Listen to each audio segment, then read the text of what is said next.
right, we are back here on Grandstand Court at MLP Daytona Beach, brought to you by Margaritaville. We are at a great venue at Daytona at Holly Hill. This has been awesome. They've got plenty of courts out here. They've got covered courts. Championship court looks beautiful. It is just a great weekend overall for MLP. We've got a premier level matchup here between Florida Smash and ATX Pickleballers.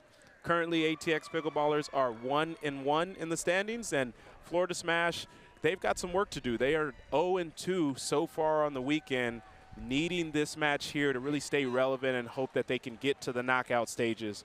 I'm joined here in the booth by pro pickleball player, pro pickleball coach, podcaster as well, Kyle McKenzie. Thanks for joining me. Yeah, absolutely. We've had a good time so far, Brandon. Let's keep it rolling. But yeah, to your point, the Smash yesterday went 0-2. Not ideal for them, but the good news for them is that the St. Louis Shock are 2-0. So if they beat the Mad Drops and the Smash win here, we're going to have 3 teams with that 1-2 record that will then come down to games and points as that tiebreaker. So it's big for them to not just get the victory here, but they're looking to get it as decisive as possible to give them a chance to maybe be that team that advances based on that tiebreaker. Yeah, and for ATX Pickleballers, we'll start with them. We've got J.W. Johnson, Gabriel Tardio, Jade and Jackie Kawamoto. The Kawamoto sisters have been making a name for themselves in pro pickleball, and I look for them to play well here. Conversely, on the other side for Florida Smash, we've got Travis Rettenmaier, Collin Johns, Jessie Irvine, and Jorja Johnson, and this will be a fiery matchup. I think for the Smash, Florida Smash, they came in with some expectations after MLP Mesa, where they did make it to the semifinals, and they wanted to come out here and play well and really expand on that. What are they going to need to do to get back in the standings? Yeah, you know, and it's tough because we've talked about it time and time again with this MLP format. You can play well and just lose a couple of heartbreakers. They did lose one of their matches in one of those classic Dreambreakers, which we saw so many of those yesterday. You know, I think in women's, they're going to need to play their style to some degree. But, you know, when they're playing the Kawamotos, the idea of just grinding that whole time, grind, plays somewhat in their style too. So I think that Jorja Johnson, I want to see her come out and be a little bit offensive. I think that she has some firepower in her game, especially if she plays that right side with that forehand. And Jessie Irvine as well, who's such a good, smooth player and playing the percentages. I think she's going to need to take a few chances as well for her team. She clearly is a big, strong athlete. She has some power. I think that the test for her will be, can she initiate offense? Similar with the Kawamotos. They're so great at moving the ball around. That's going to be their main thing. But we have seen their game this year, them taking some more offensive chances. And that's the name of the game with where the game's going right now is, you know, I think everyone understands at the pro level, there's a time and a place for patience, for grinding it out. But if all you're doing is waiting for your opponent's errors, that doesn't seem to be enough anymore to rely on every point coming that way. Absolutely correct. And when we look at both of these teams, let's go over the format. We will have rally scoring. We're going to have women's doubles face off, followed by men's doubles. Then we'll have 2 mixed doubles matchups. And if we're tied at 2, we will go to a Dreambreaker, which will be a singles format between both teams. Each player is going to play 4 points against the opposing player. It could be male-male. It could be male-female. Such an exciting format for the fans. Players, maybe not so much as they're in there, but you know what? That's what dreams are made of, and that's why it's there. I do want to pause and pivot for a second. When we look at the matchups, where do you see any leverage for both teams? Is there a certain setup? Do they want women's doubles to be the win? Do they need to win in mixed? Break that down for us, Kyle. Yeah, you know, for me personally, I wouldn't look at any of these, you know, individual one matchups when I just look at this on paper as like, oh, that's a must win for this team. That's a must win for that team. I actually think on paper that all the matches top to bottom are really anybody's game, to be totally honest with you. So I think it's just going to come down to execution and a willingness to make in-game adjustments, right? Sometimes we start with a plan A. It doesn't always translate into being the best tactic when we actually put it to the test on court. So I'm looking for these teams to, you know, use their coaches, use the fact that they've got eyeballs on the sideline to be able to, you know, call those timeouts if things aren't working out and be able to change up their style as needed throughout these matches. Absolutely correct, and we've seen lots of changes happen recently in these matchups. We look at team owners getting involved. We've got GMs on the sideline. Maybe talk to us about what that means for the sport of pickleball with what MLP is doing. Well, I think, you know, there's a lot of players out there, even pro-level players, who are fantastic, but their own, like, education as far as tactics and things you can do out there is still they're still very much learning. So I think having, like you talk about the ATX Pickleballers, having somebody like Wes Gabrielson, who's in the Hall of Fame, he's been around for a long time in the pickleball world, and he's still a very relevant pro. To have somebody like that in your corner to be able to let you know what he's seen is invaluable, and I think we're going to start to see that coaching element matter a lot more on tour as well. Let's get started. Jessie Irvine, Jorja Johnson taking on Jade and Jackie Kawamoto.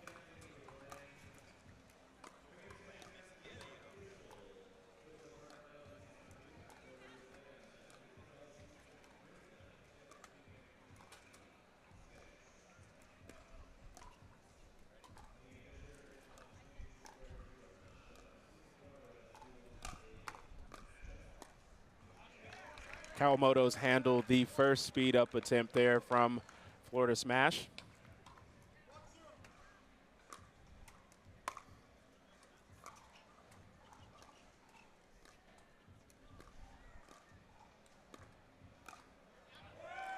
Yeah, great ball there by Jade Kawamoto as she flips that through the middle, using that left hand as an advantage. Yeah, early on here, it seems like the strategy for the smash is to dink to the edges for the Kawamoto's backhands and then open up the center for the attack. You know, they may want to consider changing that strategy because the center is going to look more open than it is with those forehands in the middle. I'd maybe work center and then open up the edges a little bit more.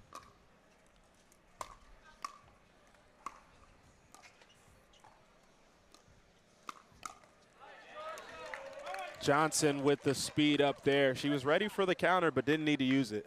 Yeah, again, Johnson going with that speed up the middle. Might have got away with one because it looked like Jade was on that counter.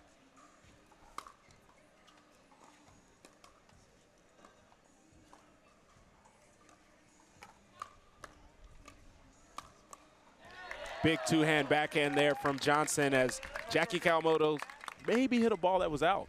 Yeah, possibly. I think that is the biggest edge here for the Smash in this matchup is they do have more power, both the ladies on their team. We'll see if they can use that advantage throughout this match. Oh, great defense by Irvine, and Johnson not able to get that last one over. Still in the filling out process here early. Yeah, would have been a very tough dig for her, but she darn near had it.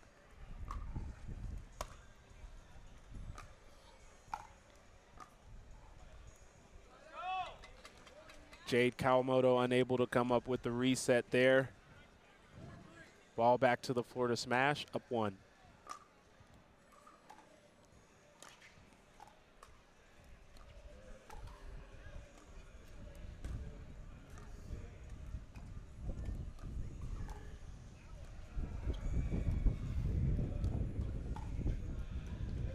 Oh, and the put away there by Irvine, as that's one of her signature shots, as she lets the ball go all the way across her face and then chooses where she wants to hit a winner. Yeah, she's so tough. She really wants to win that pattern first and then be able to get the high ball for the high percentage attack.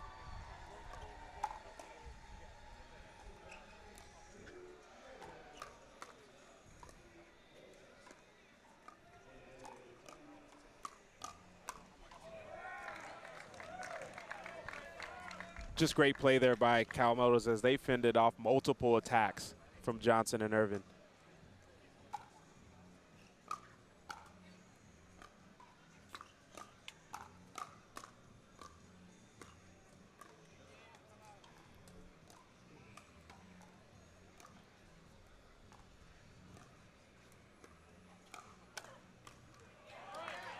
There you see the speed up there by Jade Kawamoto and unable to come on top of it. Yeah, just enough power there from the counter by Irvine. And again, that's going to be the biggest edge for the Florida Smash.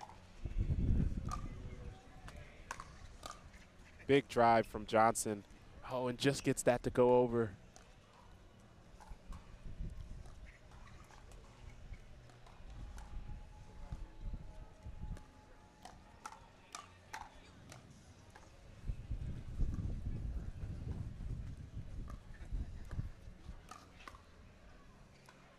Oh, that ball lands just in. Johnson with the defense. Irvine can't come up with it. Best point of the game so far. Great point by the Kawamoto twins and the ATX Pickleballers of really working the edges. Great aggressive dinking there by Jackie Kawamoto specifically. That ball just out, and yeah, the Kawamoto sisters have a lot of deception to their game at the kitchen line.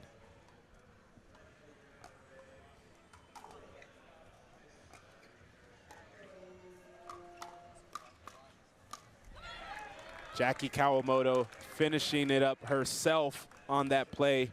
Great ball. Yeah, we talked about they're not known as really a take-it-to-you offensive team, but we've seen that at the start of this year. That's what they've been working on, looking to not just wait for errors, but take it to their opponents once in a while.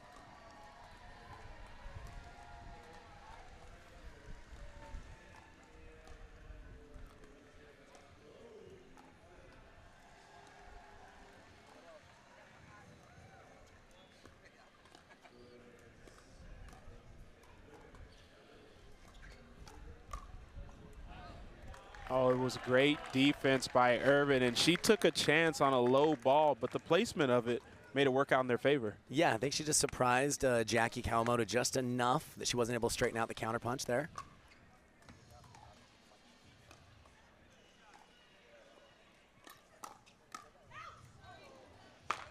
Oh, the big two-hand backhand from Jade Kawamoto, and then she finishes with the forehand, but I think that ball had a different pace and caught Johnson off guard. Yeah, it was going out. Johnson tried to get out of the way, but just that darn head of hers got in the way. I've been there. Happens to me all the time. Nice put away from Irvine. Interesting that the Kawamoto sisters are twins, actually, but you see they're using different paddles. Jade, the left-handed of the two, using the power air with maybe a little bit more overall power. And then the halo paddle for Jackie might have a little bit more spin than the power air.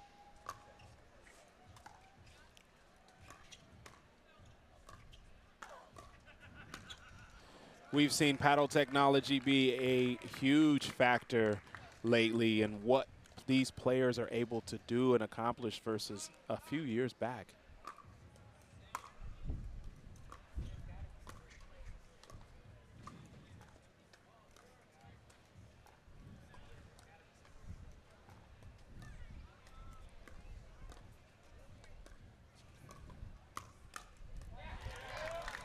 Impressive play from both sides, and Jade Kawamoto got what she wanted, but just not able to convert.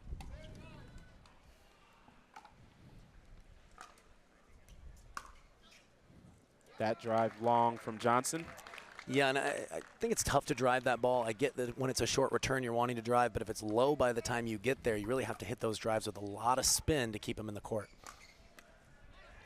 A little confusion in the middle from Johnson and Irvine as that ball just spins away, and Johnson heads straight over to the other side here instead of going to the corner.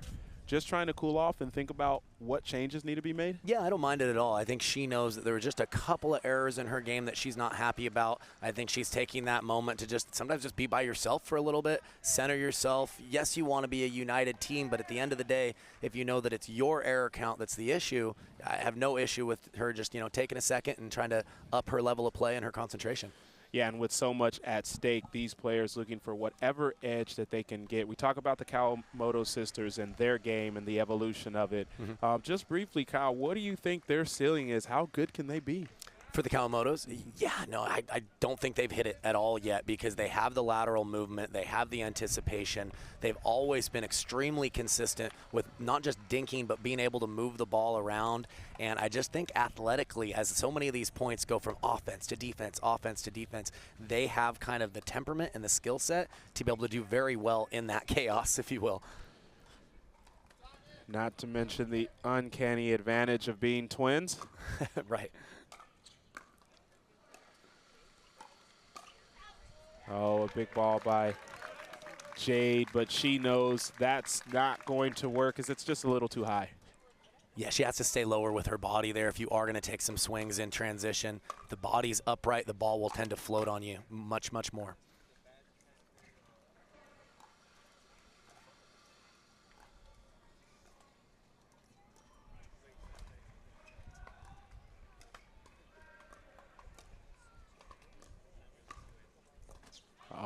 great ball by Jackie Kawamoto. She could have finished that ball in multiple places and really got Johnson off guard. Well, we mentioned the halo maybe having more spin between the two paddles, and she created an angle that was very tough to create that Johnson just wasn't ready for.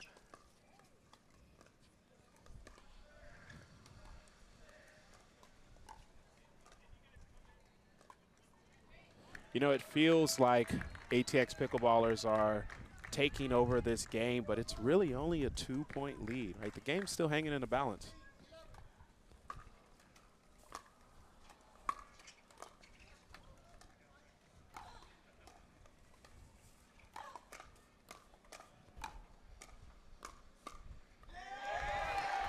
The great backhand finish from Johnson to keep them alive here.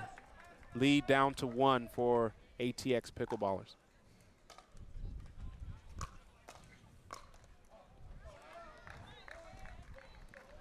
All square as she misses that two-hand attempt.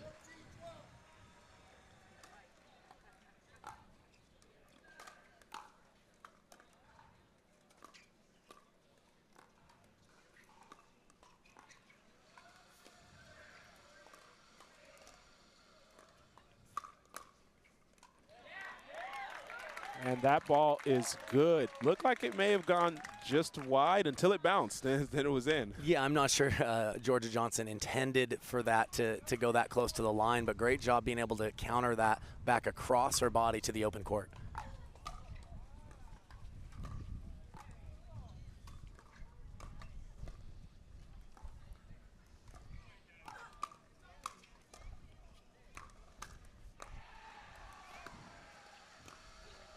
Oh, the great winner by Johnson, as that's a beautifully constructed point from the Florida smash.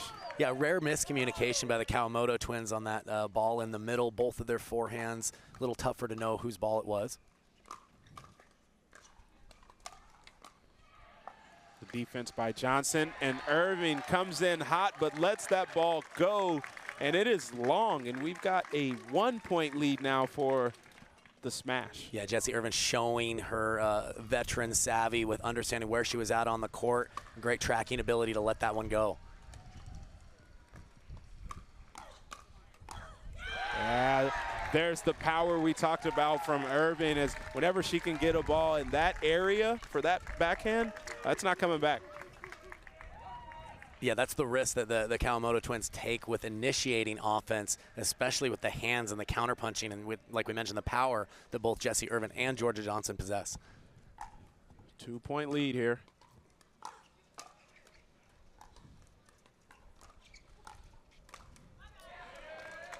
Irvine elects to go with the speed up. It clips the net as she says, my bad, to the Kawamotos, but they will take that. That forces a timeout here from ATX Pickleballers, who we mentioned, they seemingly had control of this game all the way up until about 2-3 minutes ago, and you start to see the smash find some things that are working.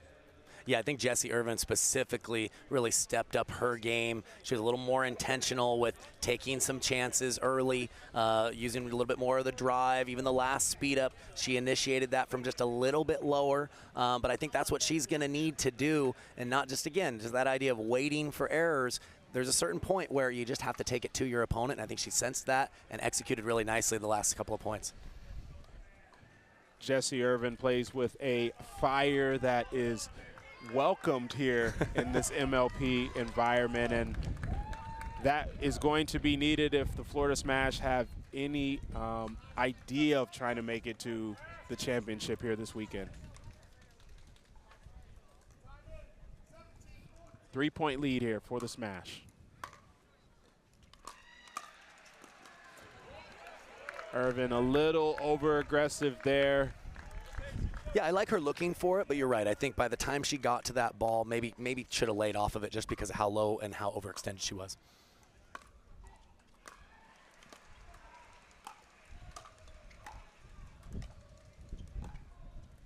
In and out by Irvine.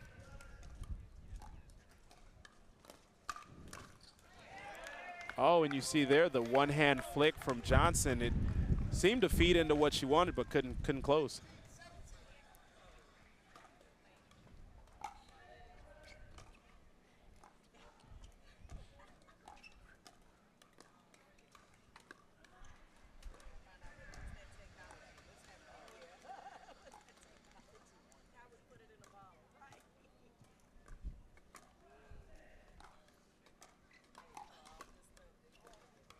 Oh, what a get by Johnson.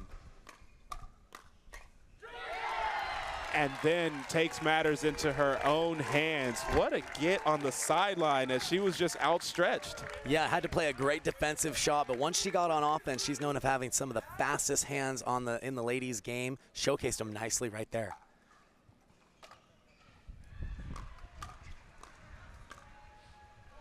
That ball just long and makes it a 3-point lead here for the Smash as they've had a late game rally.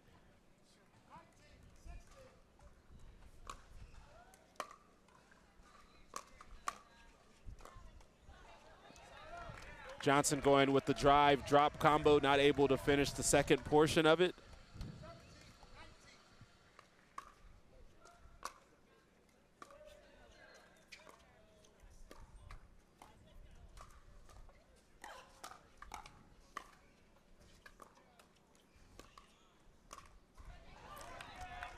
Another one-hand speed up there from Johnson. Looked like it was there.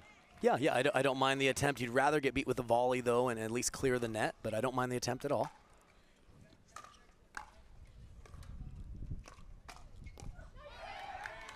And we are all square here after that miss by Irvine at 19-19. Feels like a game that both teams do not want to slip away.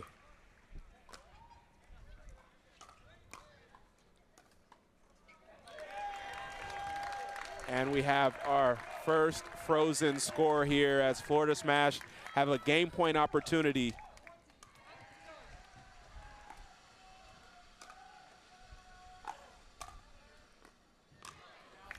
It's a big volley by Jade Kawamoto. They are frozen also, so it is 19-20, only able to win points on your serve.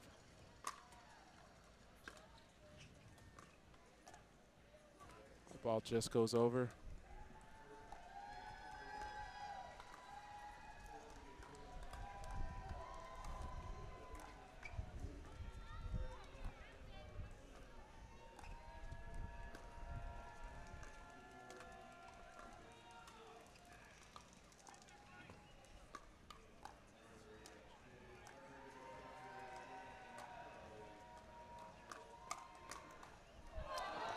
And Johnson sets up a combo for herself and just couldn't complete it at the end. Yeah, the initial attack, even though she did clear the net, she did get a little ambitious. It was quite low, almost completed the play, but wasn't able to.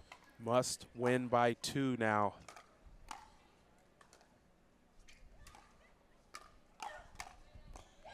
Wow. And what a block from Jade Kawamoto as she used a one-hand backhand of her own. Yeah, Jessie Irvine clocked that counter, but she went back cross court, and that gave Jade just enough time to kind of scorpion that forehand counter. Game point for ATX Pickleballers. Overhead by Johnson. Jade Kawamoto unable to connect. And this is why this format is so much fun, Brandon. Big drive from Johnson, followed up by a drive from Irvine. And she finishes with the cross court. I mean, to be able to lay off that last one and take some pace and use angle, beautiful. Yeah, no, she found the opening, really had to pull that across her body. Great choice.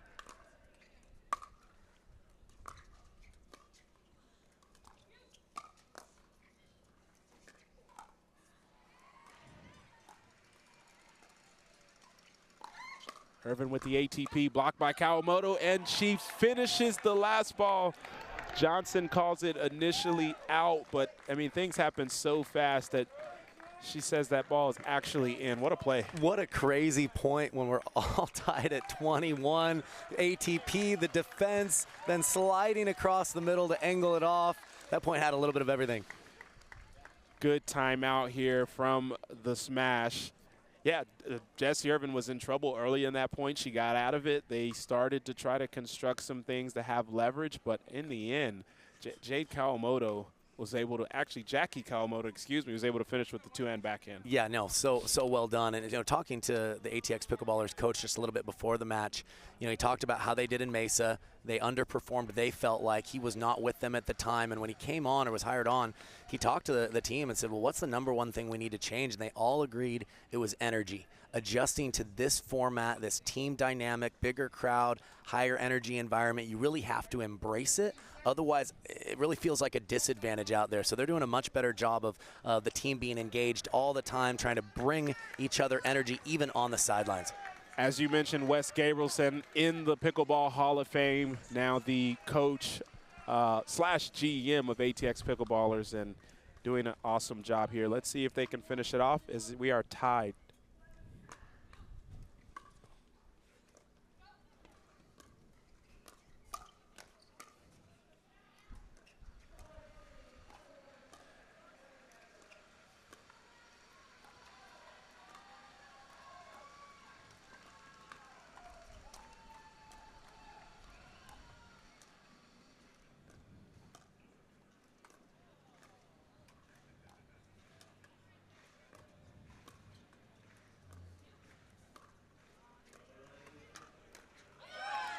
It's great play by Kawamoto as they're playing just a patient deception type of game and then really picking their spots well. Yeah, all four players very patient, and ATX Pickleballers waiting until they got the high ball pop-up to ultimately go for the attack.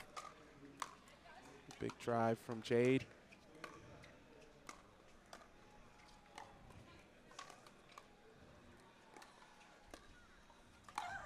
Oh, and a big forehand put away by Irvine as she starts with the one down the line and then finishes it off cross court. Yeah, and you referenced her technique on that finish, really slides that paddle across her body for that forehand finish. Well done.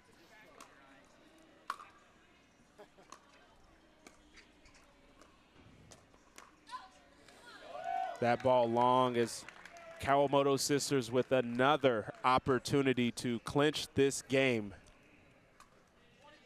You just need one.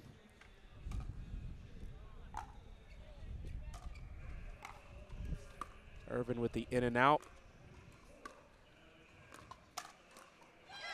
And Jade Kawamoto just really steps on that last ball, puts a ton of pace. You mentioned the power air, and ATX Pickleballers take a 1-0 lead in this matchup. Yeah, you could see that ball really just jump off the paddle. They were off the line, but that gave her just a little bit more reaction time to really time that volley, and she hit it right on the button. Well done. Kyle, got to give you credit. You mentioned that each of these games was basically going to be a pick'em. These teams are even across the board, and we saw that there going extra innings to really get that finish.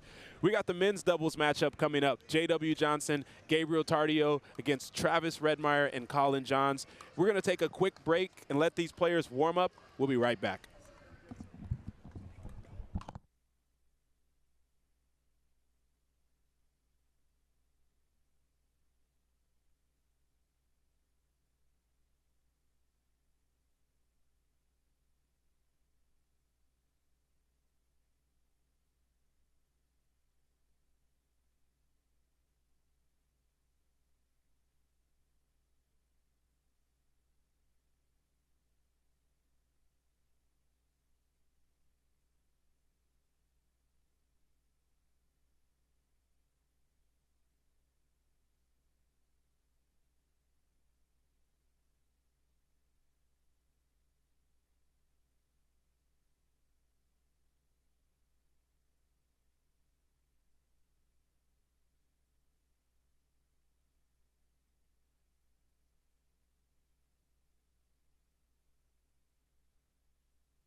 All right, we are back here at MLP Daytona Beach, brought to you by Margaritaville.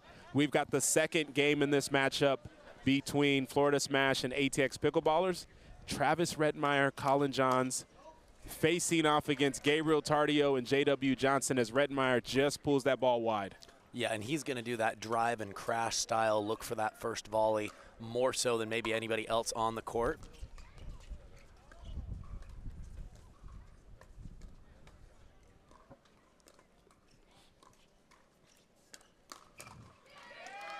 See the speed up there by Johns, and Johnson ready for that one with the forehand. Yeah, we're so used to seeing Collin Johns playing with his brother where he doesn't have to speed up very often, but I think he knows that in this pairing he's so comfortable on that side, but he might play a more aggressive version of that right side.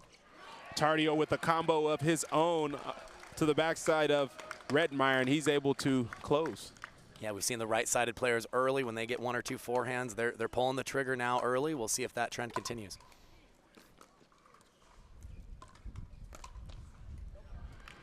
Johnson with the backhand flick. Nobody was home, but didn't matter because that ball didn't drop. Yeah, rare to see him miss that one. Just didn't quite get enough spin, and I think the wind may have pushed that a little long as well. Wind certainly picking up here.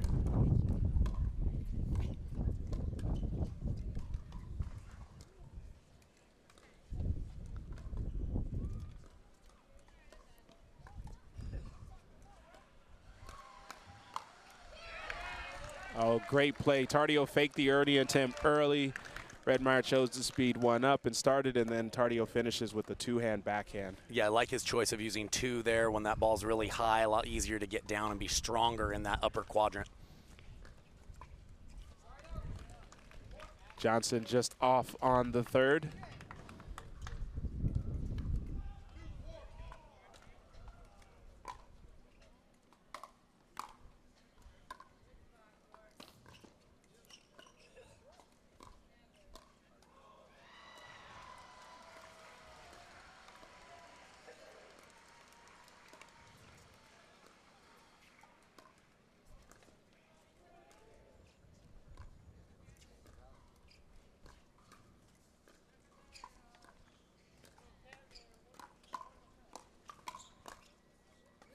And that ball just lands in from Johnson as Tardio used another combo again on that right side.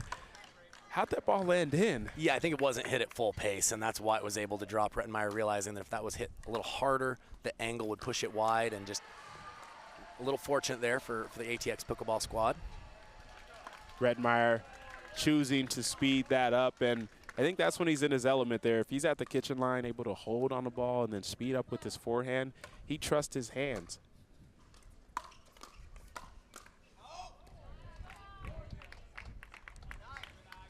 You see there as he comes in hot, and that last counter from Johnson a little long. Yeah, I mentioned he will drive and kind of shake his own bake, if you will, more than most players on tour.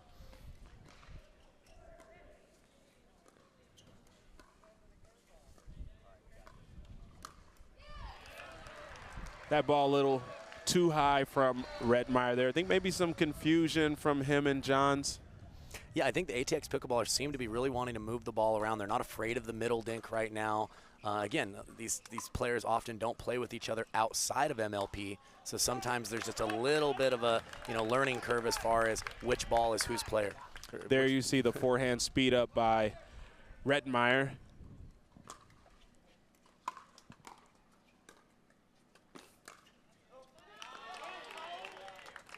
That ball long. Collin Johns moving away before that ball was hit. One of the most analytical players in our game.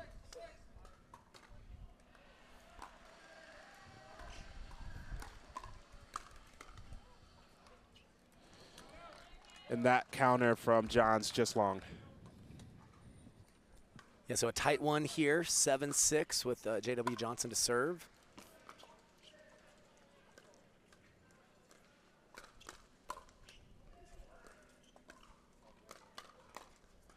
Scorpion by Johns.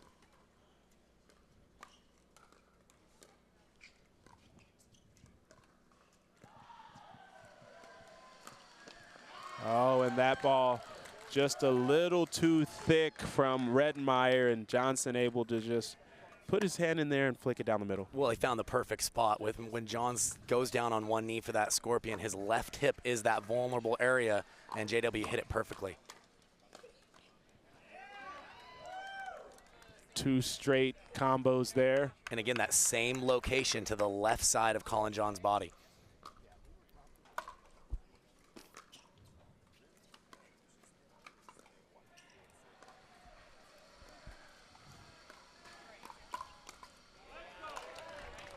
Speed up from Tardio. The counter came back to Johnson. A little surprised by that one and not able to get it over.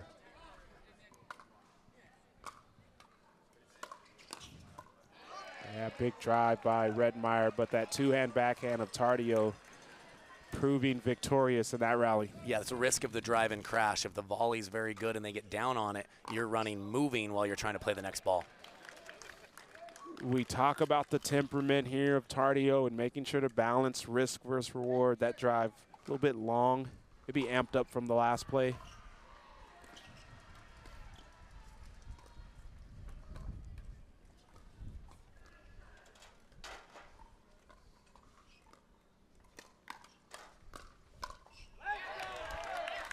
You know, all of these players here have a backhand flick that they can use out of the kitchen. You see Rettenmaier use his here to start the firefight, and Collin Johns finishes with the 2-hand.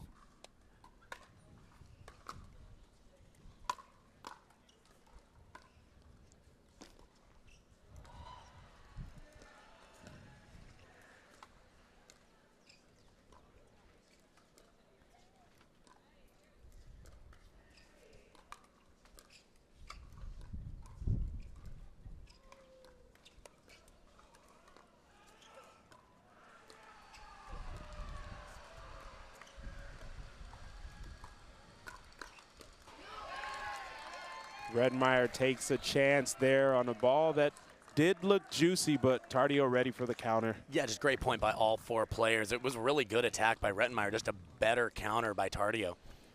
11-9 lead here, just 2 points separating these teams. We talked about it being neck and neck overall. Right now, ATX Pickleballers do have a 1-0 lead. Any strategy changes that you see evident in this matchup? Yeah, I would, you know, because of the quality of the volleys, specifically Tardio being able to use the 2-hander, plus he's a big young man. He hits the ball well, so does JW in that counterpunching setting. If I'm Rettenmaier, I may not do that whole drive and crash style as much if you're having to cover quite a bit of distance. If it's a short return where you don't have far to go, that's a different category. But I think if they can focus on just getting and neutralizing a little bit more when they're serving, they seem to be doing fine at the kitchen line. Good point. Back to the action here. JW Johnson to serve.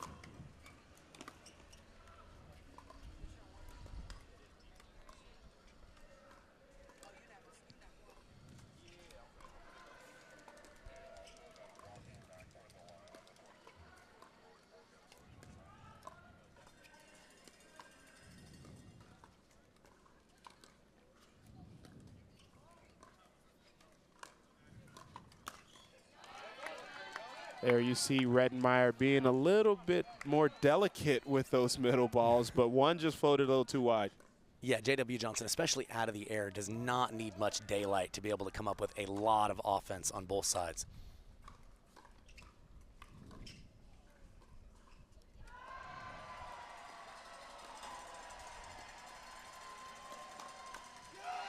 Collin Johns looking to change the pace there as he slid all the way to his left. Yeah, and a little finger wag from Tardio after that one. So he's letting the other team know he's here.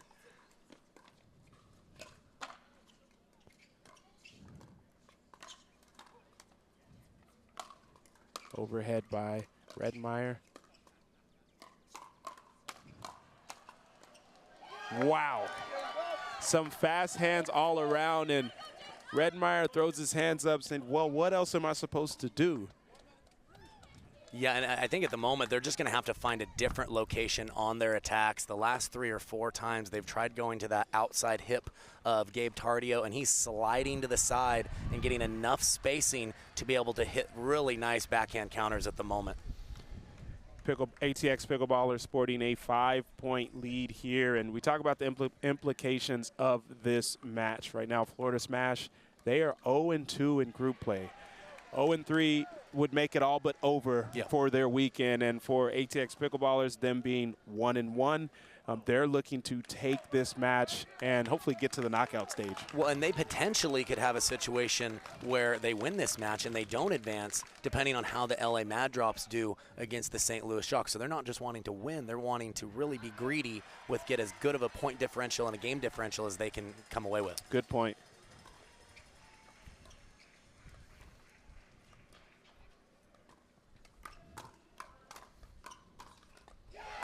And Tardio really putting those hands on display. You talked about the confidence of this young man. He is playing well. Yeah, no, he's had the talent for a while, and it's just when the confidence is there as well, we're seeing what he's capable of. Johnson misfires on that reset.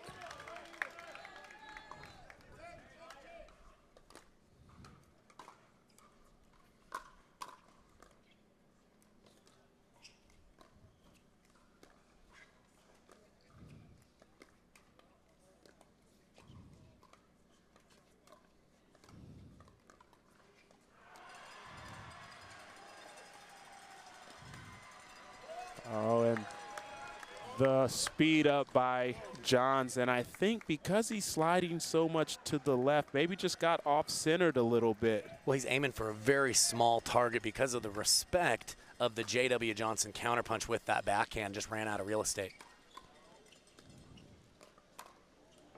Tardio with the backhand flick to start it off. I think he may have hit an out ball. Rettenmaier lets that last one go. 5-point lead here for ATX Pickleballers.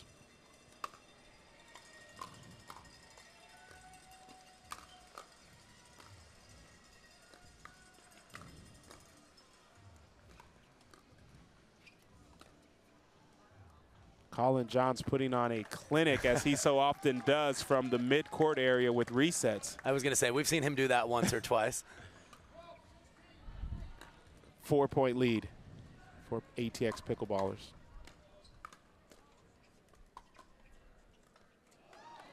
Oh, and Johnson able to put enough topspin on that ball to keep Rettenmaier back and made it challenging.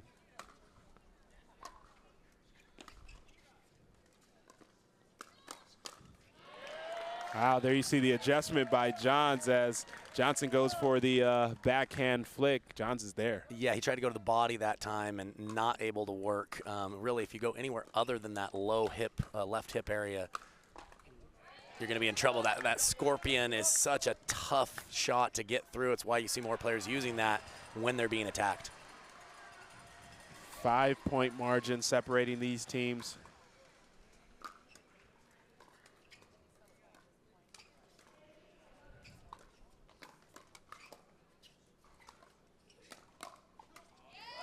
And that ball is long, as Johnson, with hands so quick, he thought about hitting it for a second.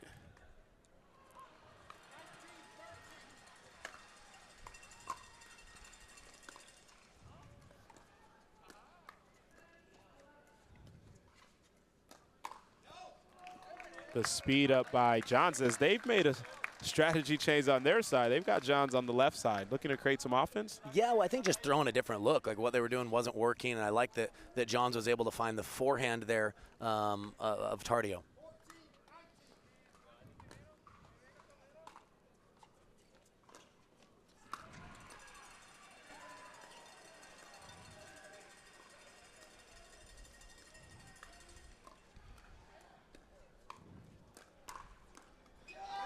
And John's content with trying to make things happen.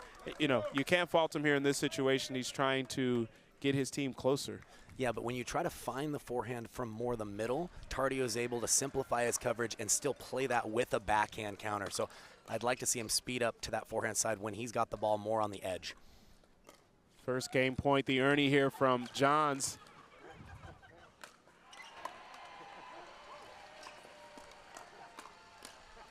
Wow, and the finish from Johns, as that was a theatric point.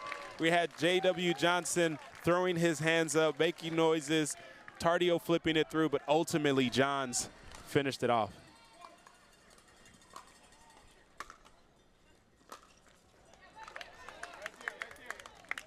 Missed drive attempt from Johns gives Pickleballers another chance to close this game.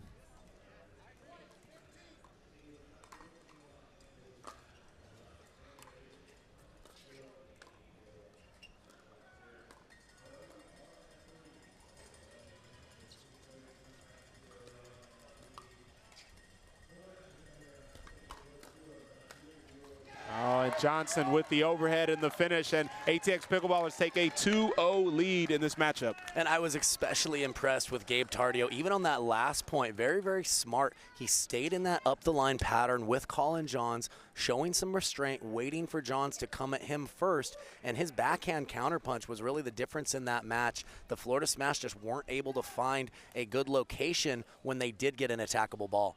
You mentioned ATX Pickleballers. Even if they win this match, they still may need a little bit of help when it comes to game differential to get them to the knockout stage. They are certainly coming out with a sense of urgency here. We will take a short break as they prepare for mixed doubles. We'll be back.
All right, we are back with the third game in this matchup. Right now, ATX Pickleballers are up 2-0. They did take the women's doubles matchup. They took the men's matchup. Now we will have a mixed doubles matchup between Gabriel Tardio and Jade Kawamoto for ATX Pickleballers against Jorja Johnson and Travis Rettenmaier of the Florida Smash.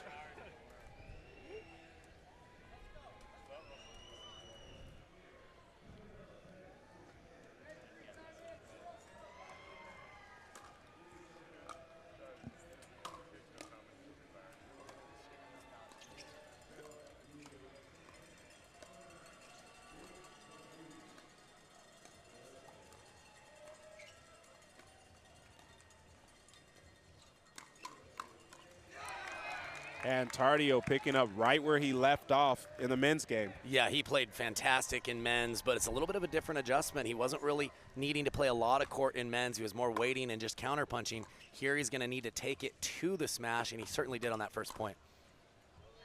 Oh, and that ball just long, as the first part of the combo looked good, but just could not complete that.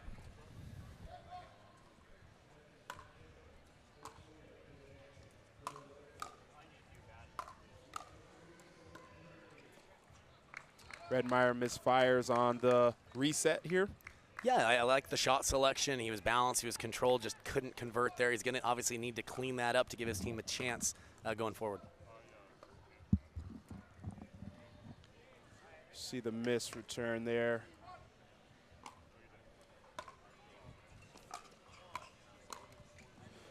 Oh, Tardio going for the in and out, points to the middle saying, why not just go down there? Yeah, he had a lot of options there. Rettenmaier had a pretty open face on that volley, popped it up just a bit, but wasn't hurt by it. And now Johnson getting active as she puts a two-hand backhand down the line past Tardio. Yeah, great setup by Rettenmaier with his offense.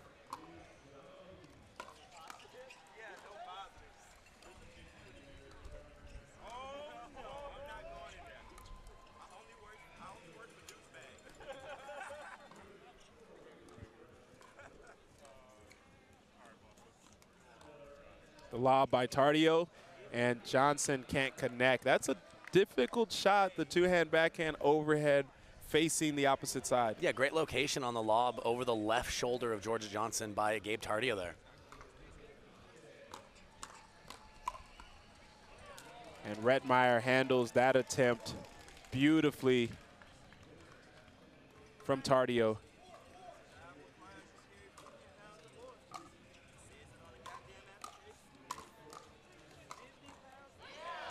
Rettenmaier starting to get active here. Yeah, and this is where that drive and crash style that he's very good at. I like him using this more in mixed than in men's, especially if he can get just a slightly weaker volley. It allows him to disconnect on his own terms.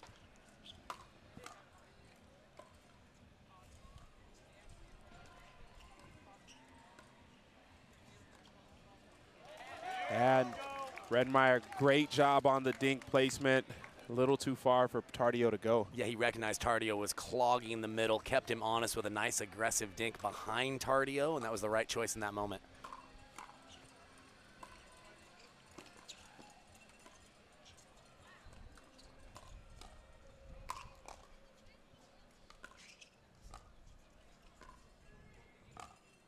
Oh, what a shot by Jade Kawamoto, as she played excellent defense from the baseline. Takes a chance and whips it past Rettenmaier.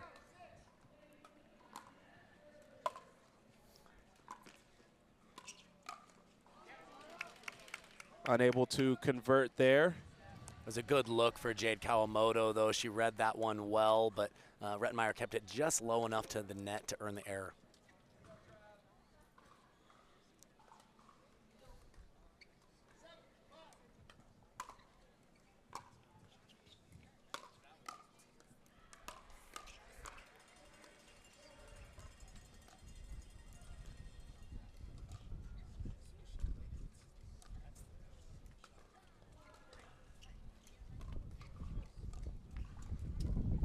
Oh, Tardio with the Ernie, and he stares down Rettenmaier saying, I had it. All I had to do was finish.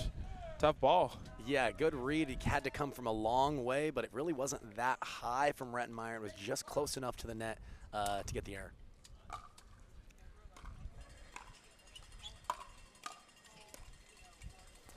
Oh, Johnson tries to reset that ball as Rettenmaier was driving from the baseline. Yeah, that's where she wants to lay off that ball. If you're in front of your partner, you want to take balls that you can hit an offensive shot on to poach, but generally not a defensive shot because it's easier for your partner who's behind you. Rettenmaier with the lob, and the lob was on its way until the wind held it up. Yeah, it sat up there nicely for Jade, and she just said, okay, thank you very much.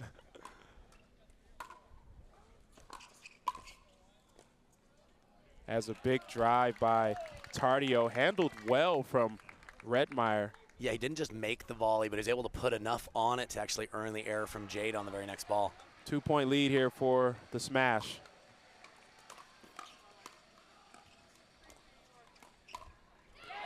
And Rettenmaier again with the counter. I think he looks real comfortable being in the middle, right in front of Tardio, and being able to use his hands. Yeah, looked very calm there, even though he didn't have much reaction time. Really seeing the ball well at the moment.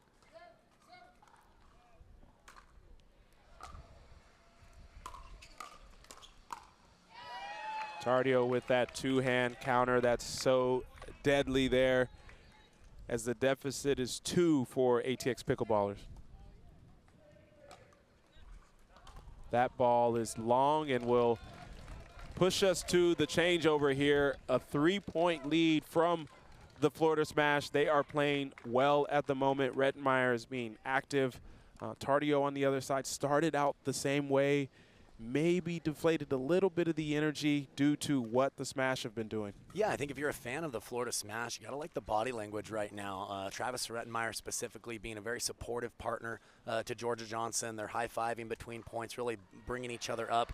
And I like how Tardio and Kawamoto are playing. I would say this. I think that Tardio came out so confident, but he may be over-covering the middle just a little bit. I mean, Jade Kawamoto is extremely a fantastic defender. She's tough to attack. She can move the ball around. He might just want to trust her a little bit more before he gets completely aggressive and waits for his moment to clog the middle. Such a good point. So often you see players in mix start out from a conservative standpoint and then slowly build their aggression in, where in terms of what Tardio's done, he started out aggressive there. Yeah. Maybe needs to dial it back just a little bit.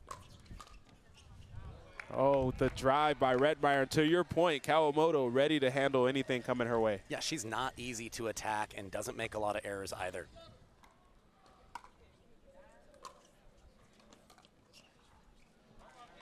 Tough one there for Kawamoto.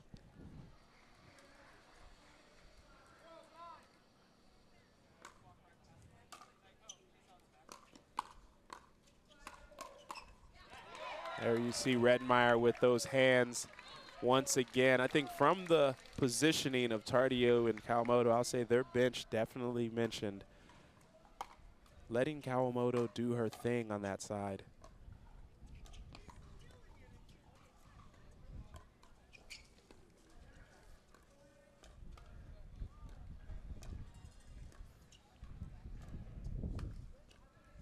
Yeah, and that's just better play, right? Yeah. Well, it comes down to matchups, right? And I don't think you want to panic when Jade Kawamoto's in that pattern with Jorja Johnson, because she's so known for her consistency. I think it's a pattern that maybe favors them just a touch. And right on cue as 2 straight errors from the Florida Smash due to Kawamoto being consistent on that right side.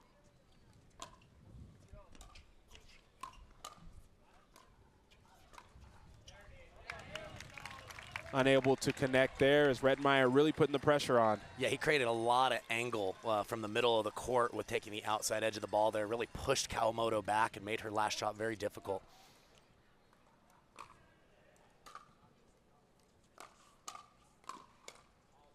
Yeah, nice control drive from Rettenmaier, and then finishes with the backhand. But you hit the nail on the head. He took his time with the drive and really tried taking a big step forward after the drive to set up his big volley.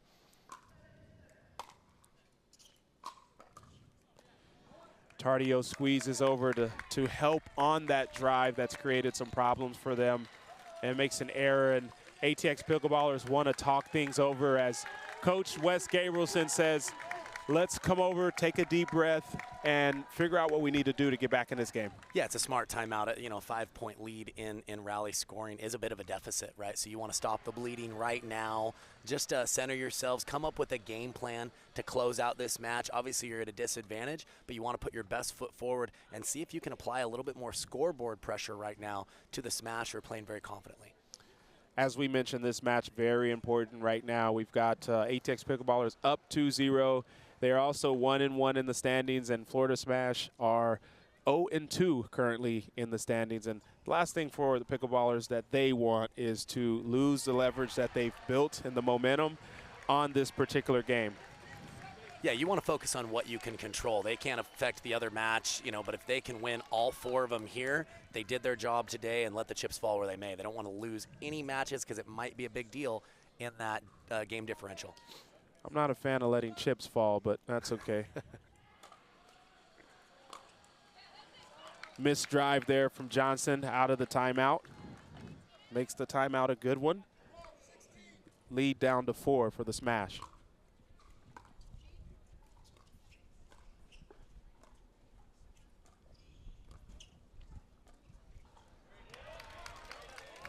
I think that play may be big for Jorja Johnson, as she's had a couple errors on that right side with Kawamoto. Now Kawamoto adds one on her side.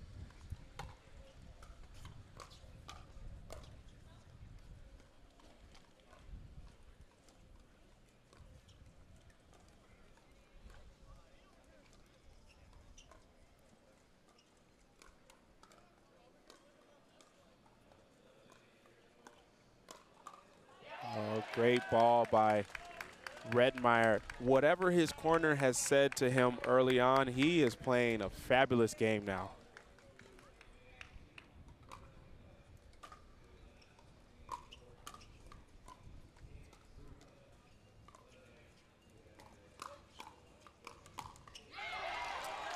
And that's great hands there by Jorja Johnson. Not a bad attack at all by Gabe Tardio, but we mentioned she has some of the fastest hands around and showcased them there.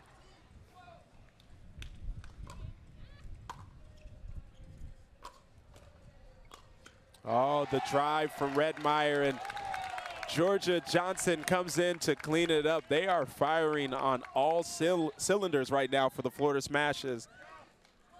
They have a 8-point lead in their first game point.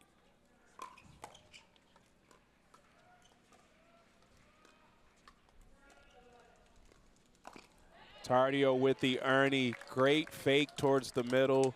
Kind of baited it a little bit, then jumps over. Yeah, he was leaning towards the middle, but he's a tall young man with using those long legs to just hop over the kitchen and take that up the line dink away.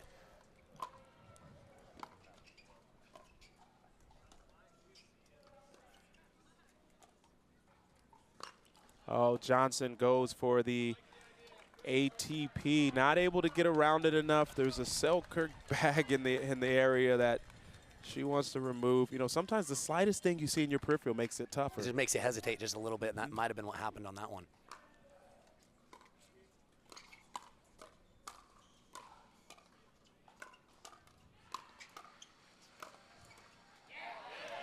That was awesome defense from Jade Kawamoto. Just too much pressure there from Rettenmaier.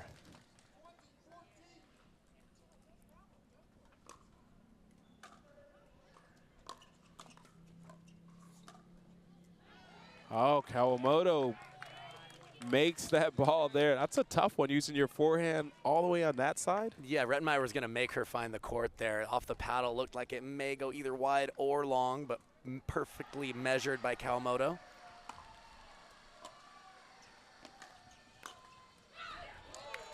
And that ball just in from Jorja Johnson. Tardio asking his corner to see if that one is, and Wes Gabrielson confirms. Another game point here for the Florida Smash. Tardio with the Ernie. Oh, great hands from Johnson as Tardio took an out ball and could not connect. And Florida Smash, they've got some life back in them now, as it is a 1-2 deficit in this match. And they've got some fans here in the crowd, Brandon. There was a big eruption after they got through with that one. This is not over.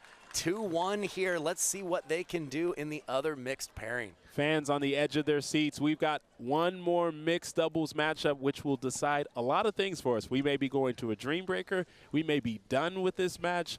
We will find out soon as we take a quick break and let these players warm up. We'll talk to you soon.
All right, we are back with the 4th game in this match here at MLP Daytona Beach, brought to you by Margaritaville.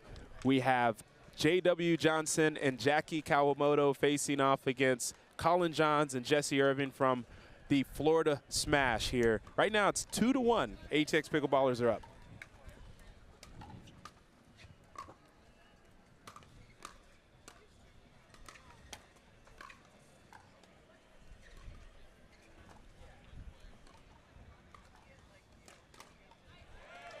Great reach in by Johnson. What a get early in that point by Johns, but just not enough. Yeah, and we found out that the Florida Smash are mathematically eliminated from moving on, but it's great to see their bench and their sidelines still cheering them on, ready to compete. They still want to win this match. Jackie Kawamoto with the speed up on Collin Johns. Probably going to be some room there on the left side since he is kind of sliding to his right, typically in mixed.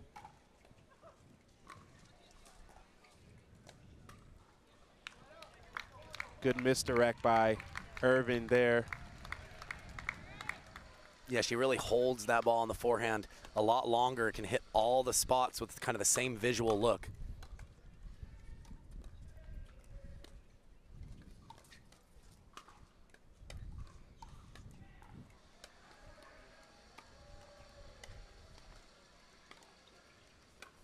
Oh, the lob by Kawamoto. Recovered by Irvine, but the wind does not allow that ball to come over. It's a great timely lob by Kawamoto. And an aggressive lob with topspin. Even though Irvine was able to get there, she wasn't able to straighten her body out and come up with a quality shot.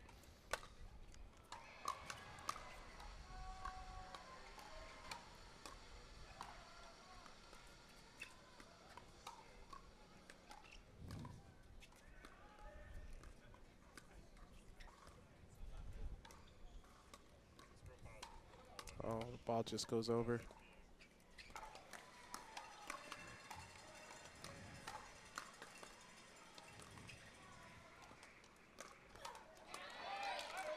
What a point from both sides, but J.W. Johnson comes out on top using that backhand flick.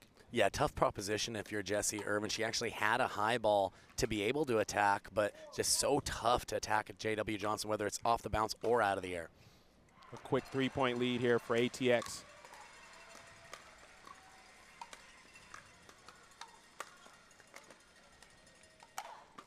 Oh, and that overhead just long by Irvine as some of the defensive pressure from the Pickleballers forcing her to do a little more with that.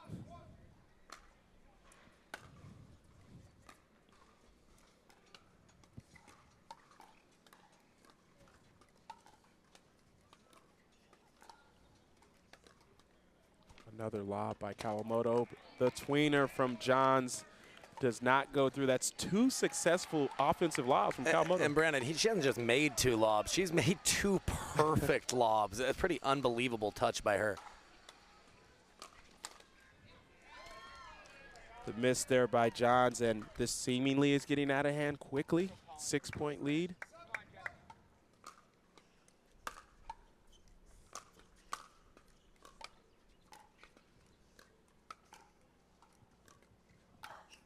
Oh, great ball by Irvine as she has one of the heaviest balls in the female game. Yeah, last time she went to the forehand. This time she went to that side, but really jammed J.W. Johnson a little closer to the body. It was a nice choice.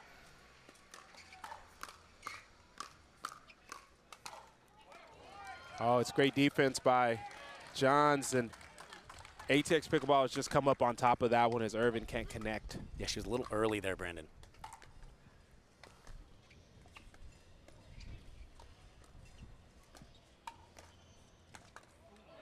Oh, great play by Johns there. As they have cut the deficit to 5 here early.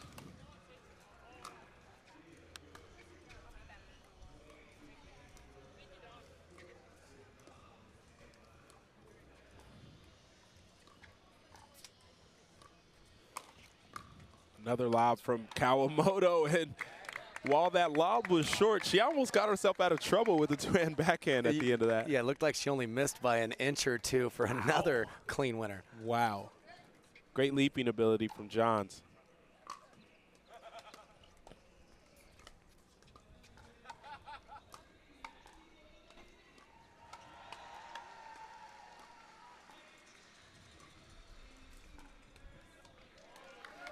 Irvine can't connect on that cross-court one. We talked about Jade Kawamoto being really solid on that right side. We're seeing the same thing with Jackie Kawamoto. Yeah, and Irvine is too. I think just when she stays in that pattern, she doesn't do a natural job of getting Collin involved. I'd love to see her dink behind J.W. Johnson as a way of giving Collin more middle dinks that he can do something with, like we just saw right there. Yeah, and right on cue, as he gets a ball he can do something with there. And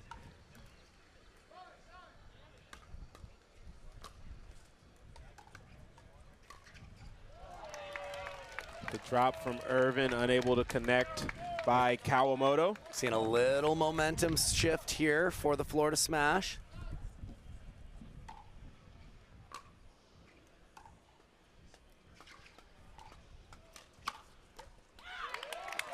And now we're starting to see that energy. You mentioned the momentum as Irvine connects on that counter.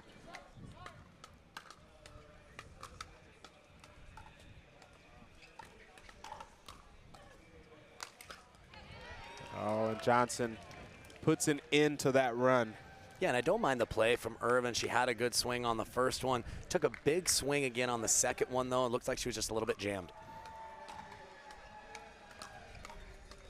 Oh, and the deception from Johnson as he comes in as if he's going to drive that ball straight ahead and puts it behind Johns. Yeah, Johns was trying to slide over and help Irvine, expecting the drive to go up the line, but great recognition by J.W. Johnson going back behind him. We are now at the end change. It is 11-7. ATX Pickleballers up 4 here, and we mentioned that they need to win this match and still maybe have to have a little bit of help and see what the standings look like for them to move to the knockout stage. Mathematically right now, we found out from the truck that the Florida Smash have been eliminated, but great to see them out here still competing all the way to the end because, Kyle, as you mentioned, there's still another event. Yeah, no, absolutely, and there's fans here that came out to watch them. There's team owners, and they want to, again, put their best foot forward, even if it's just saying, hey, individually, I won my matches, right? You want to build your own kind of personal resume for MLP in addition to playing for your team.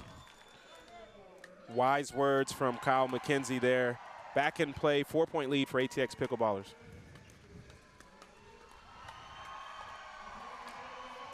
Oh, and some confusion on that middle ball by Johns and Irvine. Johnson wastes no time to put that away.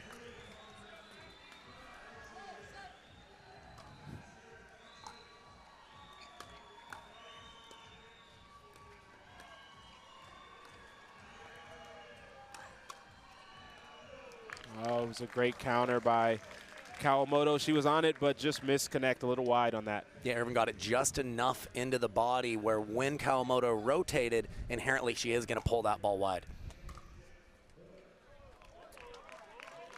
And another error there from Kawamoto. Lead down to 3 for Pickleballers.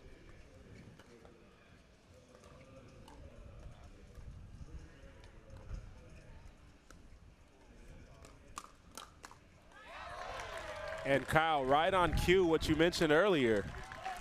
Yeah, you want to always ask yourself, if you're dinking back behind the guy, how often are they going to Ernie? Johnson has that in his arsenal, but I wouldn't say he overuses it or looks for it as much as some of the other top male players.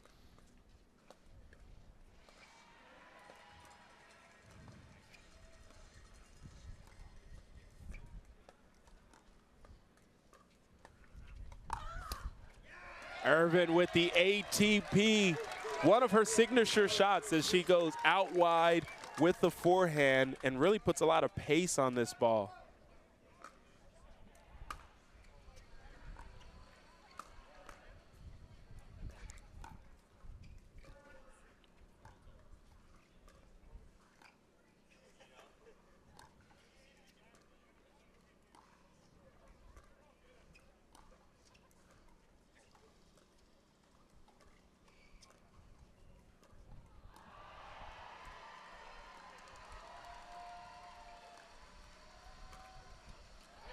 Kawamoto gets a little impatient at the end of that, tries to create. Johns lets it go, and that ball's long. Yeah, I think that has to be a mid-pace attack if she's going to be successful there. At full pace, really tough to keep that ball on the court. Big swing from Irvine, and that one not able to go over. I don't mind the drive attempt, though. She was balanced. Sometimes you have to take those chances. The miss by Johnson. And you hear the fans of the Florida Smash. They're wanting to come alive here. There's a lot of fans in the stadium for them here. Johns with a miss as well. This game going back and forth. Who will take control down the stretch?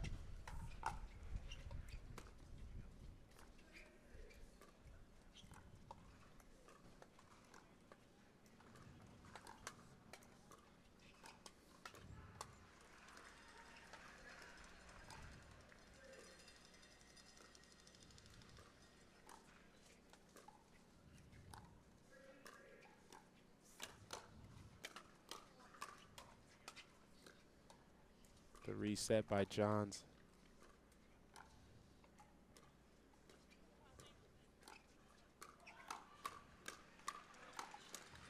Best point of the match so far, and Florida Smash come out on top. That point had everything. Oh, yeah. I mean, that was a very patient, methodical point for everybody. Great point all around, but ultimately the Smash able to keep that momentum going.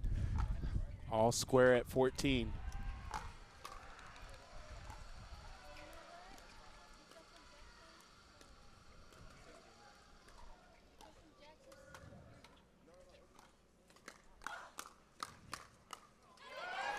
And Johns cannot come up with the counter there. Irvine trying again to dink back behind J.W. Johnson, but if he can take it out of the air, he's so dangerous with that backhand flick.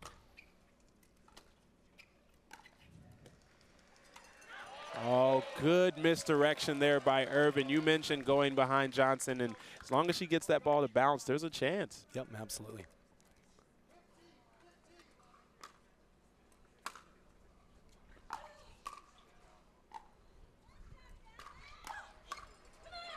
There's the backhand counter by Kawamoto. She missed one wide earlier, not this time. Yeah, and you love to hear that come on from Jackie Kawamoto when things get tight, really showing that they're here to play, here to compete when the match is on the line.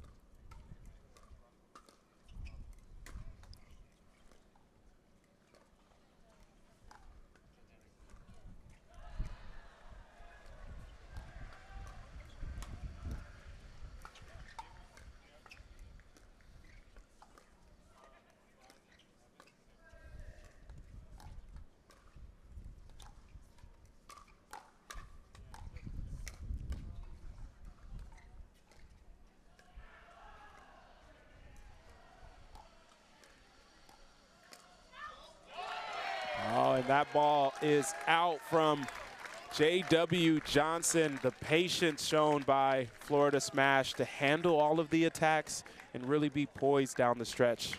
Yeah, and if I'm the ATX Pickleballers, I'm going to use the same tactic that I recommend that the Smash do. I think Jackie Kawamoto, very comfortable. We talked about moving the ball around, but she hasn't dinked back behind Collin Johns too much. I think that will create a lift-style dink more to the center of the court for J.W. Johnson and allow him maybe a ball that he can speed up even off the bounce. I know that's not his main style, but very comfortable, or excuse me, very capable with that forehand, even if it does bounce, of creating offense all on his own. Florida Smash wanting to continue their MLP journey here today by at least playing another game and getting to a Dreambreaker. They're going to need to win this one to get there. ATX Pickleballers, they want to be done right now. They just want to close this game out, move on to the next match, and hopefully make it to the knockout stage. Yeah, you mentioned the smash lost. You know, they lost a heartbreaker in a Dreambreaker yesterday, so they're wanting another crack at it here. And you know, to end their MLP event with you know, ending on a positive is always big headed into the next event. Why not play spoiler? And that's what Florida Smash are looking to do here.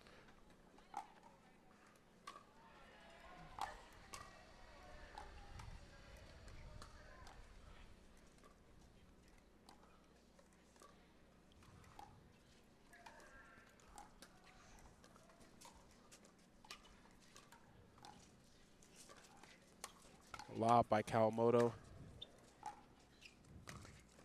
Oh, and Johns thought he had an opportunity to poach it. I think he wanted to lay off towards the end, but it was too late. Yeah, he read it, but just got slightly overextended there and couldn't pull off the shot.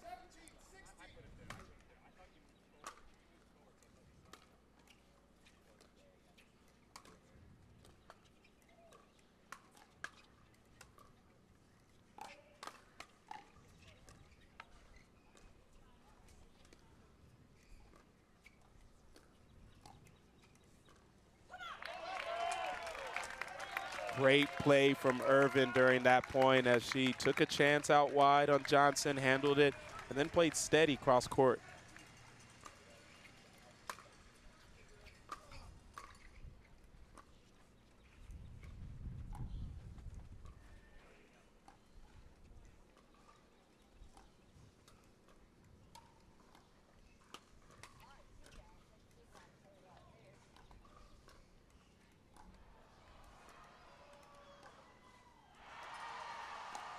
Oh, the left overhead by Irvine. And Johns can't come up with the finish as Johnson and Kawamoto now have a 2-point lead here. And actually, I apologize, it's a 1-point lead here. The Kawamoto lob continuing to be a big factor.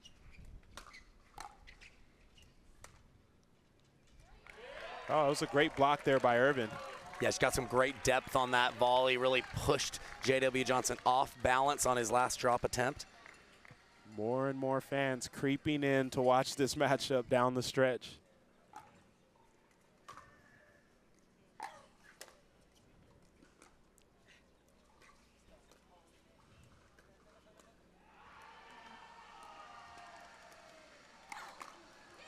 Oh, the off speed there from Irvine. She tries to jam up Johnson, but he's able to finish that. Well, we talked about her sliding motion. She can hit so many different spots. On most people, that would have been pretty effective, but the hands of J.W. Johnson, it seems like it's in slow motion for him out there. Good to not be most people, huh?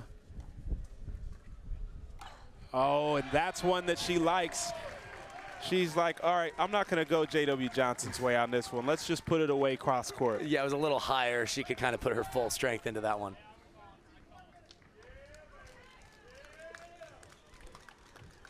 We've got a timeout here. It is all square at 19. Down to the wire. I mean, what more can you ask for from a MLP-style format? The environment is electric. We've heard fans getting involved here.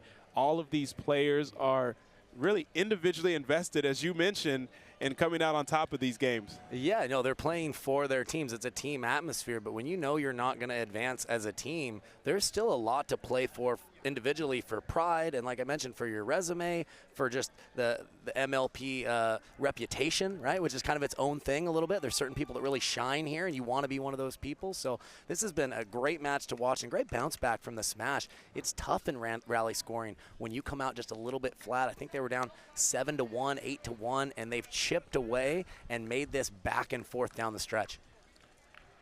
Fans here asking for a Dreambreaker. We will find out shortly where we're going to go with that as Florida Smash here to serve 19-19.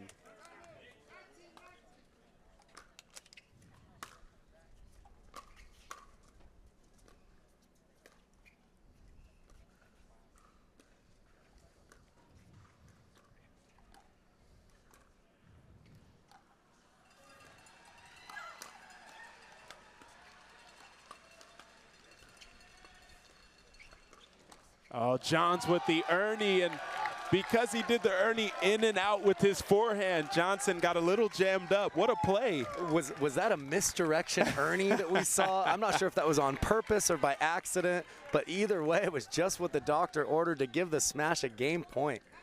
They are now frozen at 20, must win on their serve.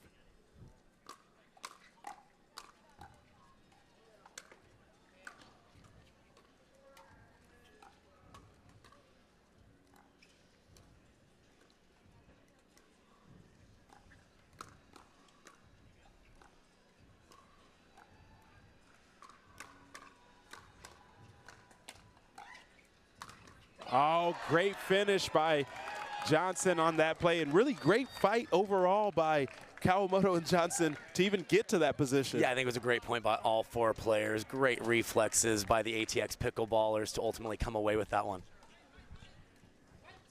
19-20.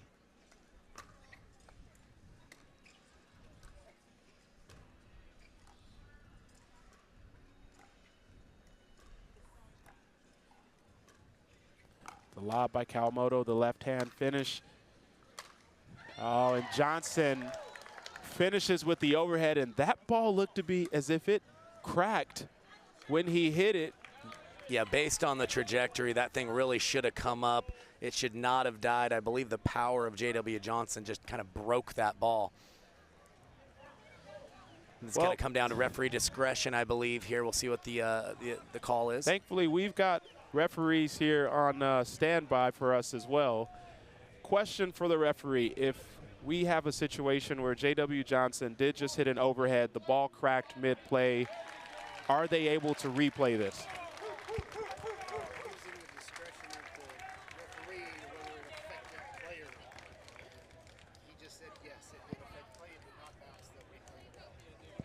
The referee has confirmed it is the discretion of the referee on court to say, did it affect play or not? They have deemed that as a yes. We will replay this point. Yeah, certainly unlucky if you're the ATX Pickleballers, but that is the rule. You have to just play on.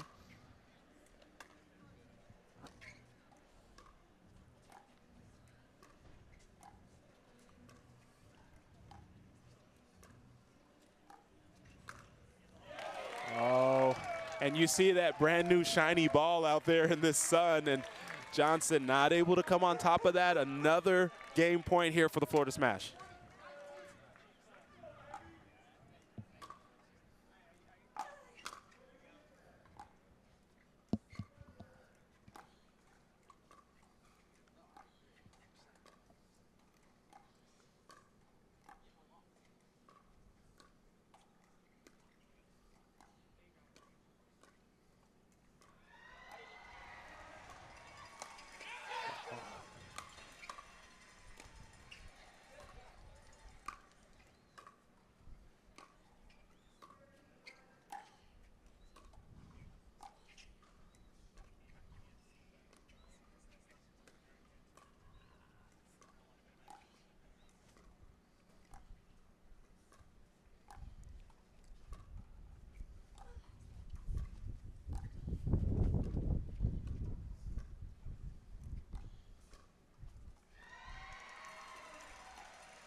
Wow, what a point there, as we saw an overhead from Collin Johns defended beautifully by Kawamoto and Johnson, and then Irvine takes her shot at a put away. Johnson's there. What does it take out here, Brandon? Amazing point for all four players again.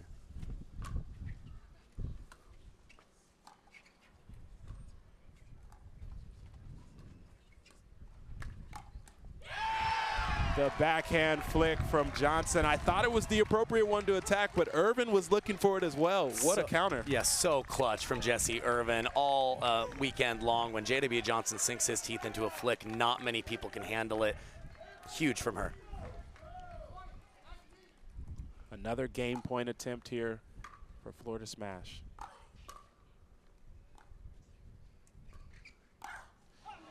And Jessie Irvine wanted to finish it herself there. You know, maybe a high-risk ball, but it's a ball she's been able to connect with in this game. Yeah, I think just because J.W. Johnson's standing in front of her, I'd like to see her show some restraint. Easy for me to say from here.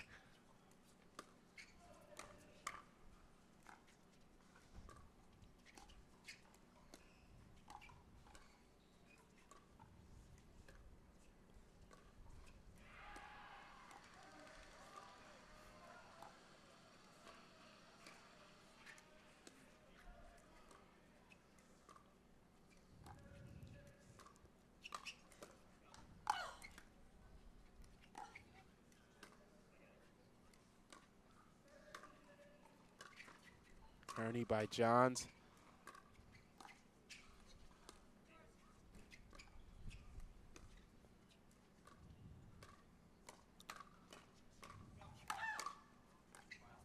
Wow, what a block in the middle of that by Jackie Kawamoto as Jessie Irvine put all of her force into this backhand. Look at this block. No, that was huge. It looked like they were dead to rights, and she stopped that thing on a dime. All square at 20 here, must win by 2.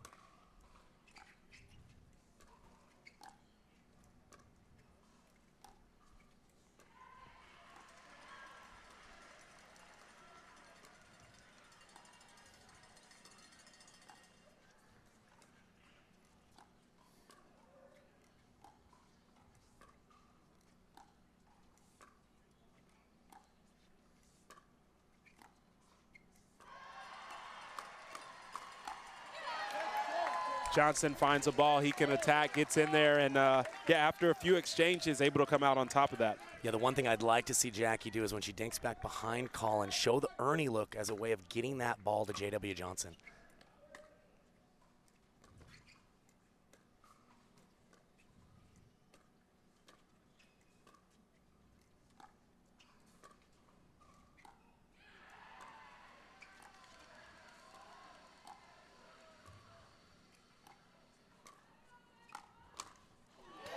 Oh, and another lob by Kawamoto. Ends up shorter from Irvine, but Johnson cannot connect. And did Jessie Irvine just save that match with a left-handed sky hook overhead? Because if so, we need to talk about that. That's unbelievable. Wow.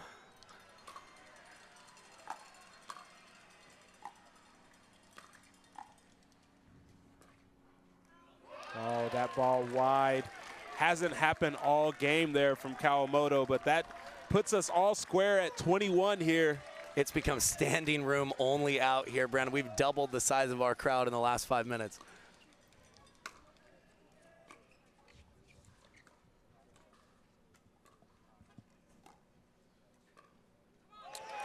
And Irvine able to push Kawamoto back. And now they have another game point attempt for the Florida Smash here. I have a feeling we'll hear a roar if they get this one.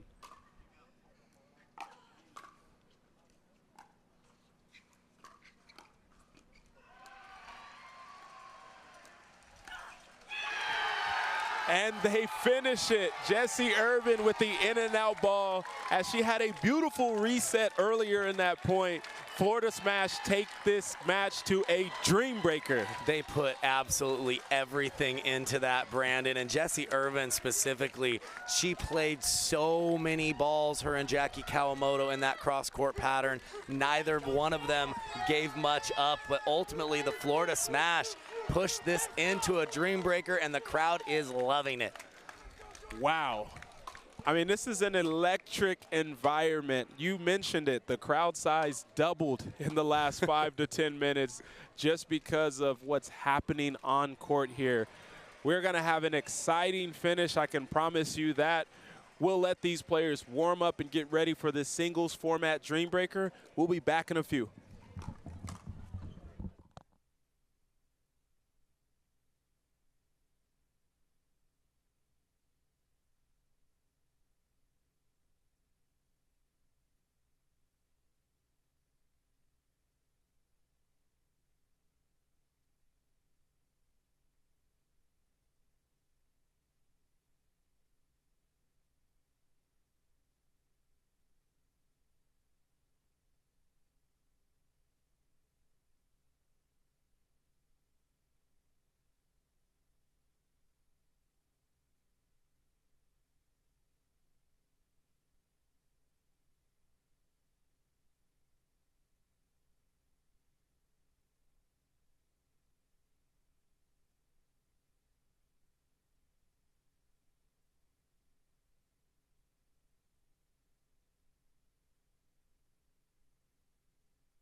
First point of the Dreambreaker, Travis Rettenmaier versus J.W. Johnson here, and he gets a 1-0 start for Florida Smash.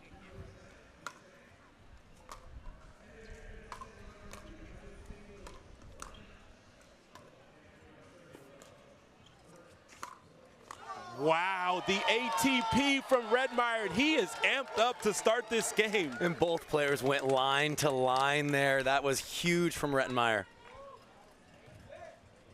What a start.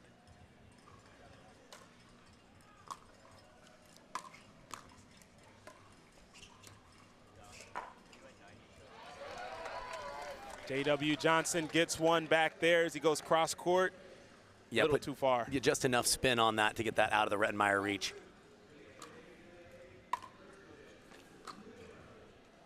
Oh, that ball clips the net and just stays in. So an even split for this first matchup. And here's an interesting pairing. We had the ATX Pickleballers put their lineup out first. They went J.W. Johnson and then Tardio, but the Florida Smash choosing to put Jessie Irvine matched up against Tardio and then leaving Collin Johns to go up next against Jade Kawamoto.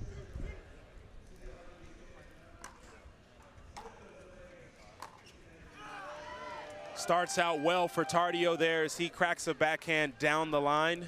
Yeah, it was a great return from Irvine, but she kind of ran to the center rather than following the path of the ball.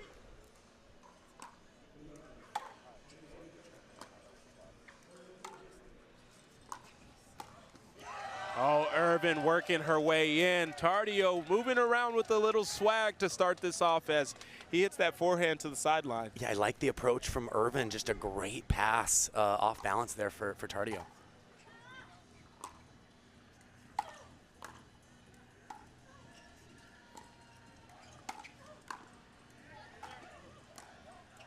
Oh, Irvine made him hit one more ball, but Tardio just too good right now.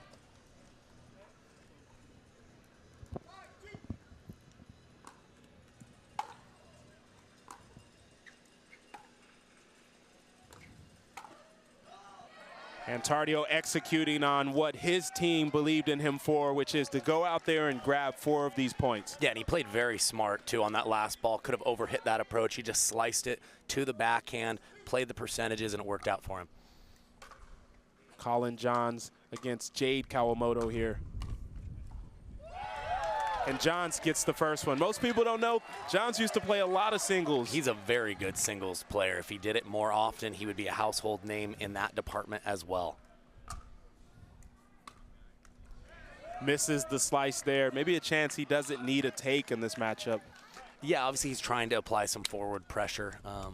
We'll see how the next couple points play out.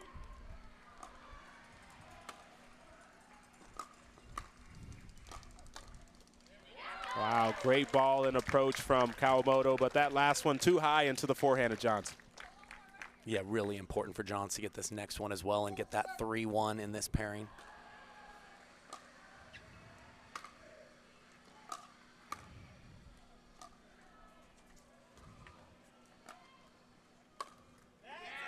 And he connects there as he uses the short corner in the end to finish it out. Skinny margin, but he gets a 3-1.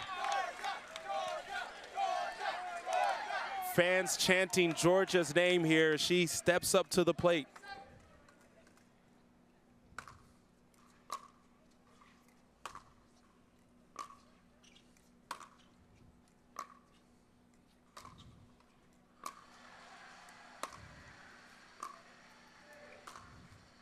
And that ball is in, and she's answered the call initially. Wow, look at this lateral movement here from the other side of the court all the way here and then hits a winner cross court. And a roar from Jorja Johnson after she thread the needle there.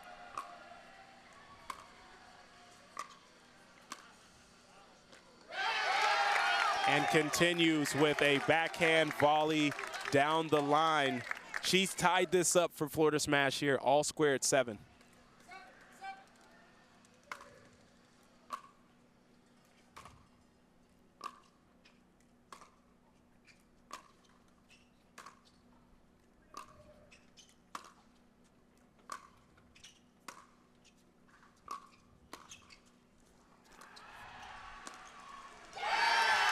Kyle, you mentioned it. Some players live for these type of moments. Jorja Johnson is proving that she's more than capable of shining bright. Yeah, and she's been the more bold player in these rallies, Brandon. She's shown that forward aggression, willingness to come up and hit some amazing volleys on the stretch.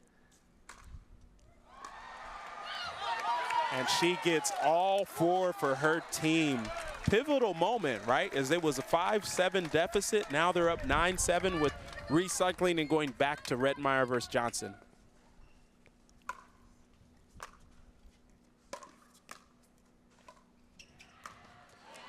Oh, Johnson had a lot of options there. Chose to go down the line for the first point.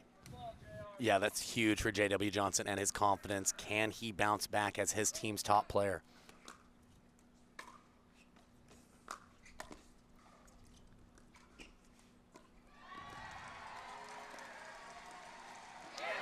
Johnson, one of the top singles players in the game, can't come on top of it there as Rettenmaier.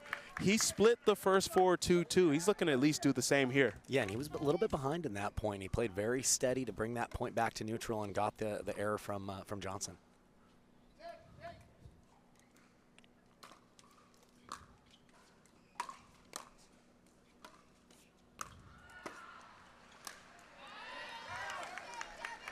Rettenmaier yells, get it down, as that last ball just too high for Johnson, with a chance to tie this game up here, down 1.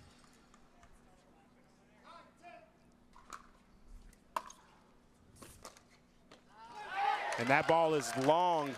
Florida Smash take a 2-point lead in this matchup. I mean, this is the final game. There's nothing else after this. They've got to all put it on the line here, Kyle. And even more pressure on Tardio than last time. He is the favored player in this matchup. He won all 4 last time, but they're going to need him to win this matchup one more time. He got all 4 last time, but Jessie Irvine didn't play bad in singles. We'll see if he can continue here.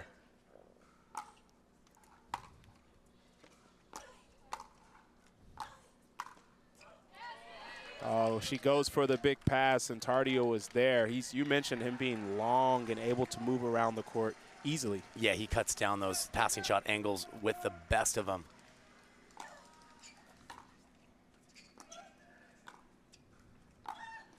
Oh, what a ball by Irvine. As she's putting everything on the line right now for her team. I mean, you gotta admire the effort that she's showing, as even Tardio still came up on top of that point. Yeah, she almost stole that one away from Tardio, who got a little passive on one of those volleys, and she extended the point for a couple more. Tie game here.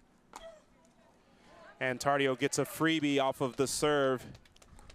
Nice heavy serve there from Tardio, really throws off that weight transfer from the returner as they're trying to get forward.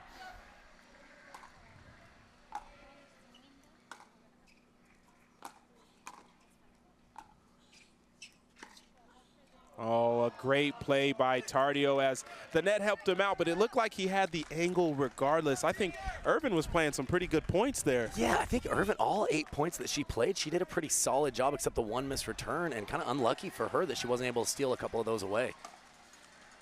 The smash down 2 with Johns against Kawamoto here.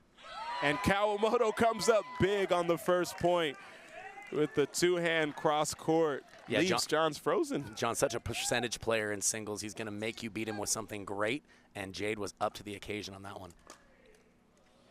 That's such a good point, Kyle. Players like Collin Johns tend to take away what you do best, but we see Kawamoto is responding and answering the call.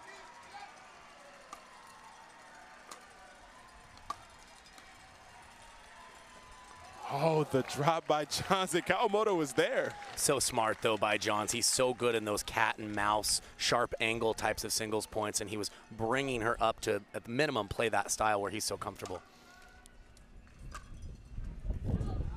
Oh, and that ball just long. Johns with his hand on his hip asking if the referee saw that. They're going to use a challenge here as why not, right? You've got 2 free challenges. Right now you're down 3. These are all pivotal moments here. We'll check and see on the replay. Yeah, you can't take them home with you. I like the challenge choice. Might have been the wind that just carried that a little long, but we'll see if that ball did catch a part of the line. Any matchup that you like so far that you feel is favorable for one team? Well, I think, you know, obviously I think that the matchup of Tardio versus Jessie Irvine does play to the ATX Pickleballers' advantage, but I think that the Florida Smash knew that, and they wanted to mix up their lineup to show a different look here, and it's been pushing the ATX Pickleballers, but they've turned the corner just these last two pairings. Yeah, it is down to the wire. We mentioned both of these teams need this match. Florida Smash are out and eliminated at the moment, but you know, you want to go out in a good fashion here, and so they're going to put on their best effort as we wait for the replay here. And for me, Brandon, I almost like the storyline more that they're eliminated, because look at how much they're fighting for everything. It just shows what this setting means to these players. Even if they can't advance and play for the title, they're wanting to put on a show for these fans, and so far they have. So true. You speak to us having multiple events here and then playing for owners and fans, and we're seeing that there.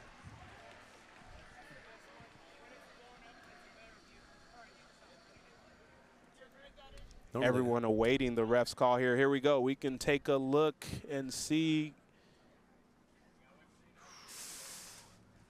It's really going to be one of those that's as close as they come. I think the call on the court was out. Gosh, to me, it might catch the back of the line, but this is not an obvious call. Yeah, if it's in, it's the back of the line. Not an obvious call, but I can concur with you. I think it caught the back of the line, but can't disagree with the ref that says the call's going to stand here if it's inconclusive. Right, and I think that's a big deal, because had this been an in call, I think they'd probably stay with the in call, but since it was an out call, is it 100% in? It becomes where I'm very glad that I'm not the one making the final decision. Yeah, referees. And they have confirmed that the out call on the court does stand.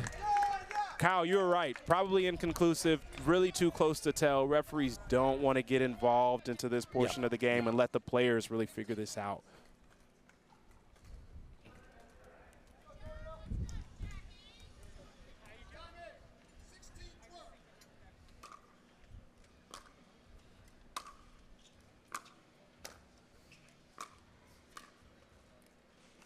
Oh, Johnson turns on the jets to see if she can get there, but it's just too good of a drop by Kawamoto right there. Yeah, to show that kind of touch in that moment in singles, just so high level there from Jackie Kawamoto. 5-point lead now for the ATX Pickleballers. Make it 6 off of the return error there from Johnson.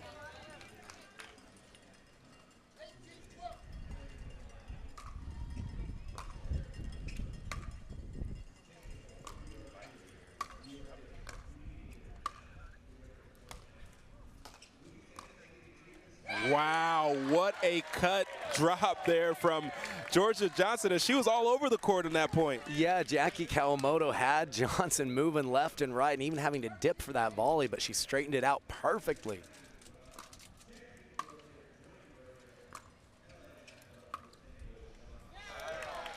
The lead cut to 4 now. Is this the moment that Florida Smash make their move? Yeah, these points are huge for the Smash with Rettenmaier here. Can he catch fire? They're going to need him to. Both teams with their #1 choice here in Rettenmaier and Johnson.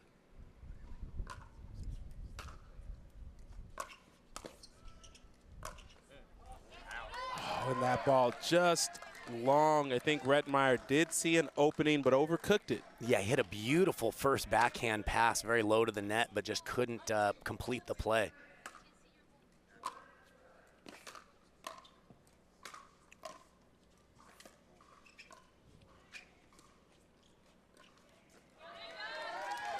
There's that kind of cat and mouse scenario at the kitchen line that J.W. Johnson is very good at it. Rettenmaier unable to come up with it. Yeah, mentioned that he's one of the best singles players in the game. You know that he's practiced that style. Didn't panic, said, okay, if we need to just play this short and play cat and mouse, I'm comfortable there too. First match point for the Pickleballers. And Johnson cannot connect on the down the line ball. Gives the Smash another chance in this game.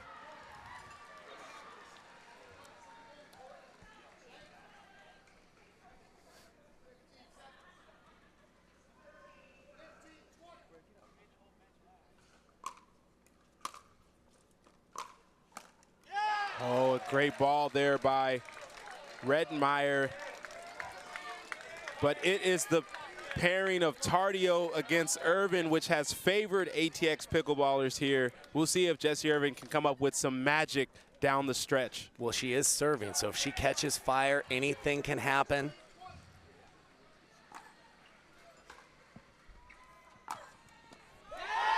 And she gets the first one as she wants to put her hand up and say sorry, but pretty happy about that point there. And the crowd is loving it here. Well, if you need to catch fire, that's one way to do it. Brandon, does she have a few more in her bag of tricks?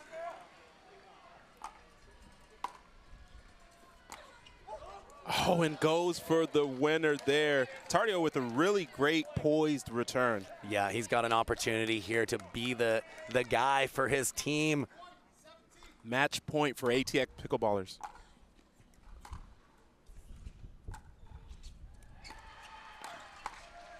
And he does it. Gabriel Tardio does it for his team. ATX Pickleballers are moving on as they win this match 3-2, including the Dreambreaker.